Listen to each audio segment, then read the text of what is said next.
রাতের ঢাকার সবচেয়ে ব্যস্ত এলাকা কারওয়ান বাজার। রাজধানীর সবচেয়ে বড় পাইকারি পণ্যের বাজার এটি। রাত বাড়ার সাথে সাথে এখানে আসতে শুরু করে পণ্যবাহী ট্রাক।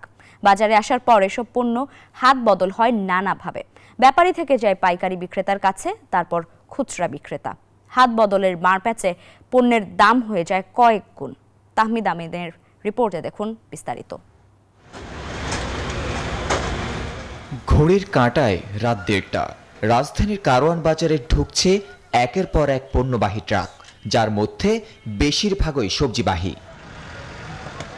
250-টিরও বেশি ডিজাইন অপশন নিয়ে ওয়ালটন স্মার্ট ফ্রিজ, বোঝে আপনার প্রয়োজন।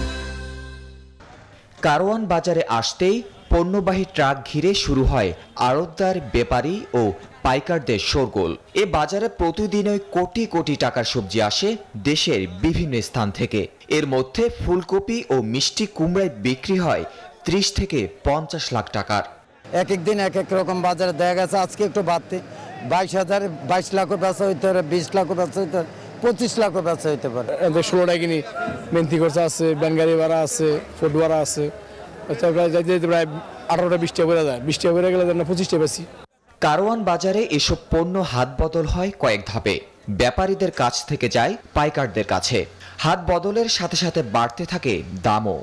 বিক্রি করতে 12 টাকা 13 টাকা, আবার নিয়ম দিয়েছি 10 টাকা।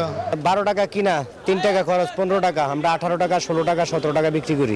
রাজধানীতে নিত্যপণ্য আসার পর মধ্যস্থভোগীদের কারণেই অধিকাংশ পণ্যের দাম কয়েক গুণ বেড়ে যায় বলে মত সংশ্লিষ্টদের। তাহমিদ আমিন, নিউজ 24, ঢাকা।